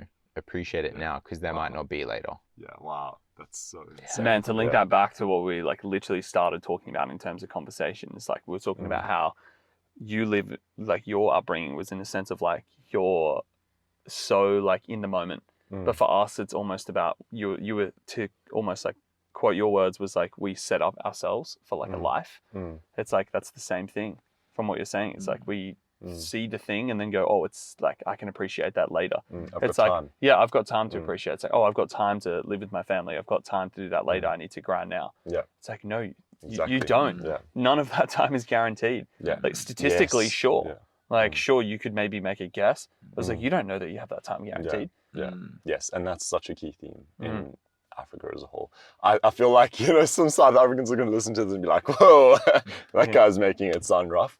But no, it's just different. well, bro, As I said, again, you've experienced, it's your experience. Like you've experienced that and you've also experienced this. Yeah. So you're trying to link the two worlds, Yeah. which is unique to you because you experienced that. So Yeah, no, 100%. there's nothing wrong with it. Yeah. Yeah. Is there, I don't know if this is a quote or not, but like, it's something like, what is it? Like the greatest gift a man can get is like knowing the day he's going to die or something like that. And it just speaks to the idea of like, if you know, then like you can live your life in a way that like is meaningful to you. And you're not going to create these like wild expectations in your mind and have all these like really weird dreams that you just never end up following because you're always in the anticipation and the belief that like I'll live forever. I'll live till 100. Like, you know, I'll hit the average and then I'll go above the average. But like knowing that day just does something to you where it's like, man, this is all the time I have left. Like there is actually a known end date and now I just want to live. Were we talking to someone about being obsessed with time? Like why are we so obsessed with time? Like as in, at least the way we live is usually set up to like, oh, I just want to live as long as I can. It's because it's such a big part of society. Time is society. Time is everything, you know, and we're made so aware by it. Especially here. Yeah, like everything revolves around time. But if things didn't revolve around time so much, you wouldn't be so aware of it. Yeah. It's around You know? experience then. I think I've said this on the podcast before, but there was a pastor that spoke at my friend's church and he does like a lot of work, I think in Namibia.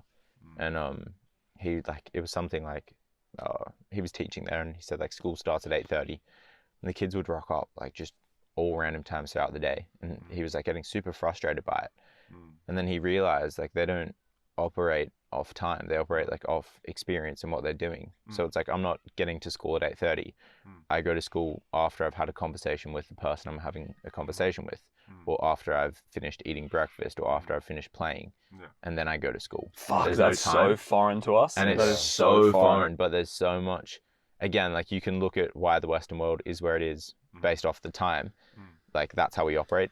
A lot more gets done. There's a lot more efficiency in that. But when you look at like the happiness, the peace, the joy and the appreciation that comes from the experience living that way, I think there's something to be pulled from that, and like a way of applying that in our lives here for sure.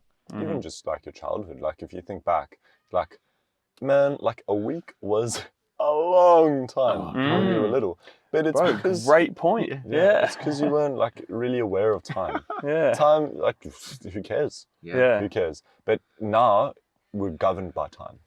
As soon as you know, are in a societal-based kind of construction, you know, you're governed by time. And then you're aware of time, and you're aware of the time that you have. Then it becomes shorter. Then, you know, like, because like, if you like, now, a week goes like this. Because you know how long a week is. Yeah. You know, when you're a child, like you don't care, and you don't really know, like, a week is a week, whatever. And it just goes on and on and on and on. You know? Like, I was thinking about this the other day, like, society is just governed by time. Like, if it wasn't, we'd like have so much longer, actually. Like, life would feel infinite, really. Yeah. You know? It really would. I feel like we're grasping on edge of conversation where I'm like, oh, I don't know. I'm thinking something, but I don't know how to articulate it. But I so agree with what you're saying. No, I always just come back to like moments like these where we're having a beautiful conversation. I'm so present right now. Time is so irrelevant. Obviously, I brought it up, so now I'm thinking about it. But like up until that point, it's been so irrelevant, and that quite frankly just didn't exist. There was no concept of time because I was in the experience. And they're the most beautiful moments because like the experience is where the joy comes from. It's 100%. Not thinking about like, oh, that was a 2-hour pod. How cool is that going to be? It's like, no.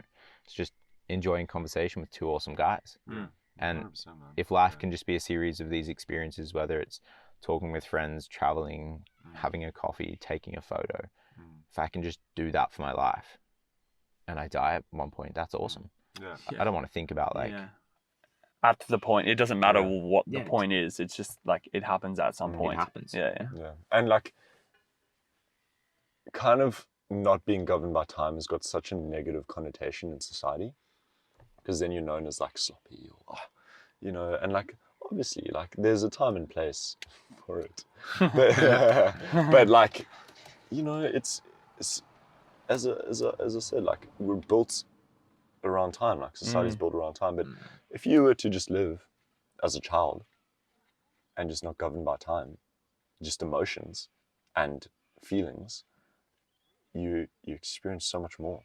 That's why like your childhood years are so formative, because you're just taking in, you're experiencing. But we don't experience anymore, we just live, you know. Like, we'd probably call that existing. Exist. So that comes, literally, man. And I guess that's why we were so drawn to talk to you again, like after like it being a fuck around like the first ones, because I really feel like you're living, bro. Like you're living, And I think what you said is just bang on. Yeah. No, I mean you're right though. There's like an important point at the tip of my tongue. Like, you know, but, like we're grasping around the edge of something. But like, it's all very true and very relevant. But that's crazy. Dude, that's sick. I'm keen to go to Peru with you. Dude, don't even. I'll go. I'll just drop everything. Fuck that, man. Like you're like you would just do it. Yeah, don't tempt me. Seriously. No, you don't know what you're getting into. I was on the phone with somebody the other day, and I was like, man, I need to go. Literally, I was like, wow. Why do you think that is? I don't know. I think it's just because I've moved so many times in my life. It feels more normal for you. Yeah, exactly. It feels normal to be on the move. Do you feel like you're missing out because you're not moving? Yeah, 100%. Maybe that makes I can understand that. Yeah. No, that's definitely it. Like, when I was in South Africa, one of my friend's dads told me that I was always seeking an adrenaline rush, you know, and it's true, but like in many different ways. Like I'm always looking for something exciting. That's because I always want to experience. I always want to know, like you know, and it's just built on the foundation of wanting to do things myself. Yeah. I can do things myself, being able to do it myself, you know, all this kind of thing, like, and I think that just drives me to just want to experience. Yeah. Which is cool, knowing you will never get to a point where you've experienced everything in life. That's what's beautiful. Like, it's a bottomless barrel. That is what gets me so like, excited for life, is I can't do everything I want to do. Yeah. Like, it's from the song Vienna by Billy Joel. It's like, slow down, you're doing fine. You can't do everything you want to do before your time. I've really, like, that song helps me a lot when I'm stressed out and I'm like, I want to do all these things. But when I'm good, it just gets me so excited that I can't do everything. Because the thought of doing... you can put so- yourself yeah. in both mindsets. The thought of doing everything is just, like, terrifying. Because what happens after that point? You've done everything. Then it's like, well, life is meaningless. Yeah, exactly. That's what I love about every day is just a new adventure. What can I do today? Yeah, 100%, man. And that's such a hard mindset to keep, though. Like, you got to stay on top of it. Like, you've got to actively pursue that. For sure. You know, because it's so easy to just fall into things. Again, like you said, yeah. like this structure that we sort of live in, even more so here, but in other places. It's just like, it's easy to fall into the line. Yeah, 100%. Yeah, not fully. That's cool. Anything you want to chat about? I mean, we've touched on so much, hey. Bro. It's just got like so deep. Yeah. That's good. It's just a snippet in time, which is really cool. Yeah, exactly. Or is it just an experience? Yeah, well, that too. Time or experience, the new podcast. Yeah. I don't know, man. I think I've just really enjoyed just chatting. Just a good chat. Yeah, it's been great. I think it'd be really cool to like have another chat with you once like your project that you've mentioned, like once that's a thing. Yeah. It'd be really cool to like Once it's actually public. yes, Yeah. to have a little chat about that and break down maybe even just that experience. Like I'd be interested in talking to you about that, man, because that seems like a fucking awesome experience. Yeah, it was insane. Yeah. Yeah. No, it's insane. It should. Yeah, give me a year. Yeah. No, seriously. Imagine what you could do in a year. Oh, That's crazy, dude. Yeah, exactly. That's wild. On the whole feeling like you're missing out if you're not moving, do you think you will struggle to find a partner in life? Or what do you think that looks like? Yeah, do you desire a partner, but also what do you think that looks like in regards to, do you think that you would want someone that is similar to you, where like they're happy to just bounce around all the time? Tough question. Yeah. And people have asked me this before a lot of times. And I think I've always wanted somebody that is also just spontaneous and they can just move.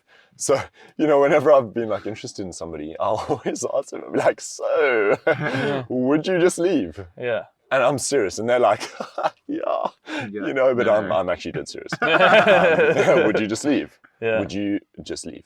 And I think that it can be a bit of a turn-off sometimes, because I think people can kind of find me a bit unpredictable because I do just... Which I in a just- relationship is like something People you want would... a predictable nature. Yeah.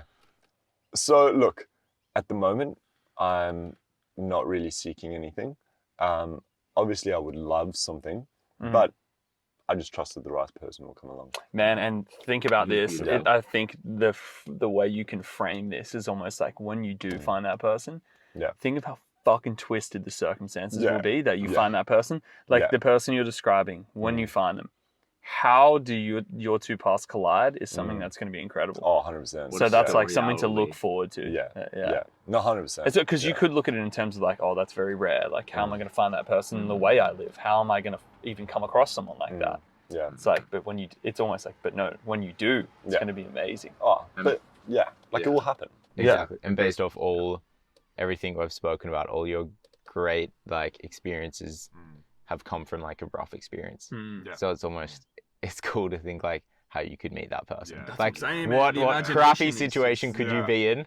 And then you're like, Oh, it's gonna be so cool. Yeah, it's going to be great. Yeah. Look, I mean, that's wild. I always like pull back to the thought of like, what is that person doing right now? Like you don't know who they are, or maybe you do. But like, what are they up to right now? Yeah. No, it's true, man. Yeah. Look, ideally, like I'm a very like emotionally oriented person, you know, like I like to connect, you know, so like, yeah, like I think all of us want that somebody, you know, but I just trust that whatever will be, It'll happen. you know, like it is what it is.